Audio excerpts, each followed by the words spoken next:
చాలా అంటే చాలా రుచిగా చేతులు కాల్చుకోకుండా ఈ చిట్కాతో ఈ విధంగా వడలు తయారు చేసుకోండి. Hello friends, welcome to Andhra kitchen. మినపప్పు లేకుండా తయారు చేసుకునే వడల కోసం ఇక్కడ మనం బంగాళాదుంప వాడుతున్నామండి. పచ్చి బంగాళాదుంపే తీసుకున్నాము. బంగాళాదుంపల్ని చిన్న చిన్న ముక్కలుగా కట్ చేసుకోండి. ఇప్పుడు మనం ఈ ముక్కలన్నిటినీ గ్రేటర్లో వేసుకొని చిన్న చిన్న ముక్కల్లాగా వచ్చేలాగా చూసుకోవాలండి. మనం తురుముకునే దానికన్నా ఈ విధంగా తయారు చేసుకుంటే చాలా రుచిగా ఉంటుంది. కాబట్టి అన్ని ముక్కల్ని ఈ విధంగా తురిమేసుకొని ఒక ప్లేట్లోకి తీసుకుందాము.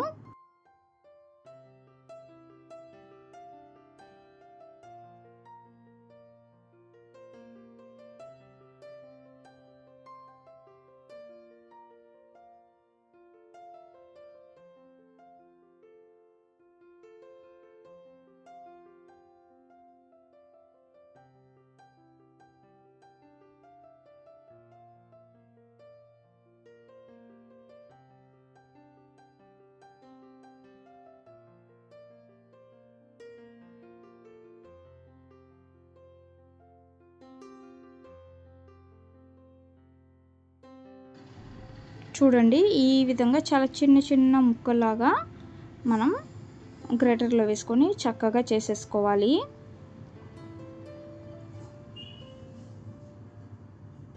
ఇప్పుడు ఒక క్లాత్లోకి వేసుకోవాలండి.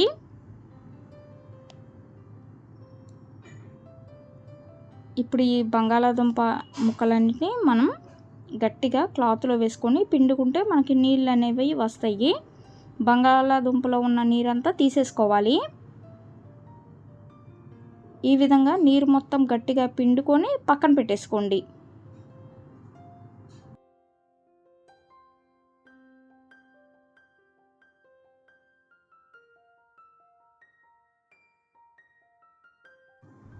ఇప్పుడు ఒక మిక్సీ జార్ తీసుకొని మిక్సీ జార్లోకి ఎండుమిరపకాయలు వేసుకోండి. ఒక అర డజన్ వరకు వేసుకున్నానండి. అలాగే ఒక చెంచా వరకు ధనియాలు వేసుకోండి. ఈ రెండింటిని మిక్సీ పట్టేసుకోవాలి. మిక్సీ పట్టేసుకున్న పొడిని ఒక ప్లేట్లోకి తీసుకొని పక్కన పెట్టేసుకుందాము. ఇప్పుడు ఇదే మిక్సీ జార్లోకి మీడియం సైజు ఉల్లిపాయని ముక్కలుగా కట్ చేసుకొని వేసుకోండి. అలాగే 4-5 వెల్లుల్లి రెబ్బలు వేసుకోండి. చిన్న అల్లం ముక్క కూడా వేసుకోండి. 2 పచ్చిమిర్చి కూడా వేసుకొని మిక్సీ పట్టేసుకోవాలి. మీరు కావాలంటే కారం కొంచెం నేను ఎక్కువ వేసుకుంటున్నాను కాబట్టి పచ్చిమిర్చి కూడా వేసుకున్నానండి. వద్దు అనుకుంటే మీరు పచ్చిమిర్చిని ఇక్కడ స్కిప్ చేసుకోవచ్చు. ఇప్పుడు క్లాత్లో మూట కట్టుకున్నాం కదా, ఈ బంగాళాదుంప మొత్తాన్ని ఒక ప్లేట్లోకి తీసుకుందాము.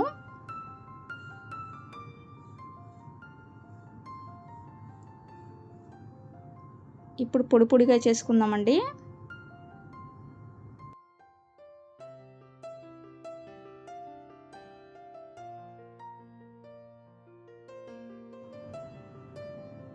మిక్సీ పట్టేసుకున్న ఎండుమిరపకాయలు ధనియాల పొడి వేసుకుందాము. అలాగే ఉల్లిపాయ పచ్చిమిర్చి అల్లం వెల్లుల్లి మిక్సీ పట్టుకున్నాం కదా, ఈ పేస్ట్ని కూడా వేసుకోవాలి. అర చెంచా వరకు జీలకర్ర పొడి వేసుకోండి. ఇక్కడ నేను పెరి పెరి మసాలా ఉంటుంది కదా, ఇది ఒక ప్యాకెట్ వరకు వేసుకుంటున్నాను. మీరు పెరి పెరి మసాలా లేకపోతే మ్యాగీ మసాలా అయినా వేసుకోవచ్చండి. తినేటప్పుడు చాలా రుచిగా ఉంటుంది, చాలా బాగా ఇష్టపడతారు.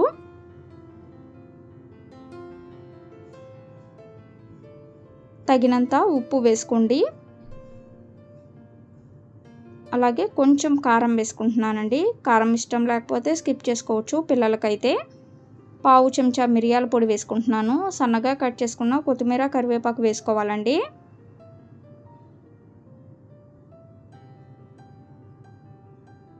ఇప్పుడు ఈ మొత్తాన్ని బాగా కలుపుకోవాలి.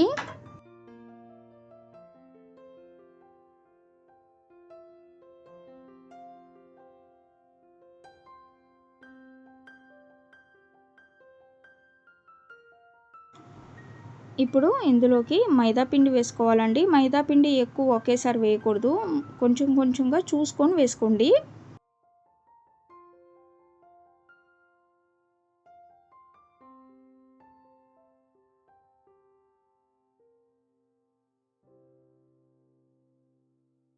అలాగే మనం పిండి వేసుకొని కలుపుకునేటప్పుడు నీళ్లు వేయకూడదండి.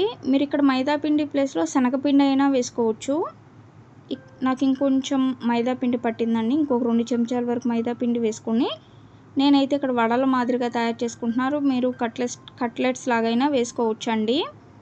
ముందుగా బాండీలోకి నూనె వేసేసుకున్నానండి డీప్ ఫ్రై కోసం. అలాగే ఈ వడల్ని ఇక్కడ నేను 2 రకాల చిట్కాలతో చాలా ఈజీగా ఎలా తయారు చేసుకోవచ్చో చూపిస్తానండి. ఇవి వచ్చేసి మనం మామూలుగా చేత్తో నొక్కేసుకొని వడలు అనేది వేసేస్తాం కదా, ఆ విధంగా 2 వైపులా కాల్చుకొని ఒక ప్లేట్లోకి తీసుకుందామండి. ఈ వడల్ని ఇప్పుడు నేను జల్లెడ ఉంటుంది కదా, ఆ జల్లెడలో కొంచెం నూనె రాసేసుకొని మనం చేత్తోనే వడ అనేది నొక్కేసుకొని జల్లెడలో పెట్టుకొని ఆ జల్లెడని నూనెలో పెట్టేసుకోవచ్చండి. అంటే బాండీలో పెట్టేసుకున్నా మనకి మొదటిసారి ఎవరైనా చేస్తుంటే వడల్ని నూనెలో వేయాలి అనుకునే వాళ్ళు ఈ చిట్కా కూడా పాటించవచ్చు. ఈ విధంగా నూనెలో పెట్టేసుకొని మనం 2 వైపులా తిప్పేసుకోవచ్చండి. మీరు మళ్ళీ జల్లెడని తీసైనా మళ్ళీ మీరు వడ వేసుకోవచ్చు. అంటే వడని చేత్తో నొక్కేసుకొని జల్లెడలో పెట్టుకొని ఏదైనా క్లాత్ సహాయంతో జల్లెడని నూనెలో పెట్టేసుకోండి.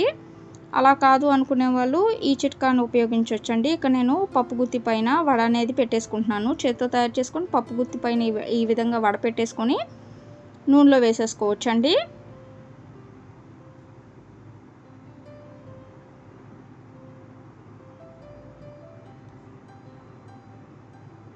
ఈ విధంగా జల్లెడలో వేయటం ఇబ్బంది అనుకునే వాళ్ళు పప్పు గుత్తి పైన వడ అనేది పెట్టేసుకొని జల్లెడని తీసి పక్కన పెట్టేసుకొని నూనెలో డైరెక్ట్గా వేసేసుకోవచ్చండి. చాలా ఈజీగా ఉంటుంది. ఇది కూడా వడలు కూడా చాలా చక్కగా పడిపోతాయి నూనెలోకి. వీటిని కూడా 2 వైపులా వేయించుకోవాలి. వేయించుకున్న తర్వాత మనకి ఈ వడలో కొంచెం నూనె అనేది ఉంటుంది కదా, డీప్ ఫ్రై చేసుకున్నాం కాబట్టి ఆ నూనెను కూడా మనం తీసేయచ్చండి. ఈ వేయించుకున్న వడని జల్లెడ ఉంది కదండి, ఈ జల్లెడలో పెట్టేసుకోవాలి. జల్లెడ కింద ఒక ప్లేట్ పెట్టుకోండి. ఈ వేడి వడని జల్లెడలో పెట్టుకొని పప్పు గుత్తితో నొక్కేసుకోవటమే. ఇలా చేయటం ద్వారా పైన చాలా క్రిస్పీగా ఉంటుందండి, కరకరలాడుతూ ఉంటుంది. పైన లోపలేమో సాఫ్ట్గా ఉంటుంది. మీరు వీటిని వడల్లాగా నేను తయారు చేసుకున్నాను, కానీ మీరు టిక్కీస్ లాగా కూడా తయారు చేసుకోవచ్చు వడల షేప్ కాకుండా. ఇలా అన్నిటినీ నొక్కేసుకుంటే పైన కరకరలాడుతూ లోపల చాలా సాఫ్ట్గా చాలా రుచిగా ఉంటాయండి బంగాళాదుంపతో తయారు చేసుకున్న ఈ వడలు అనేది.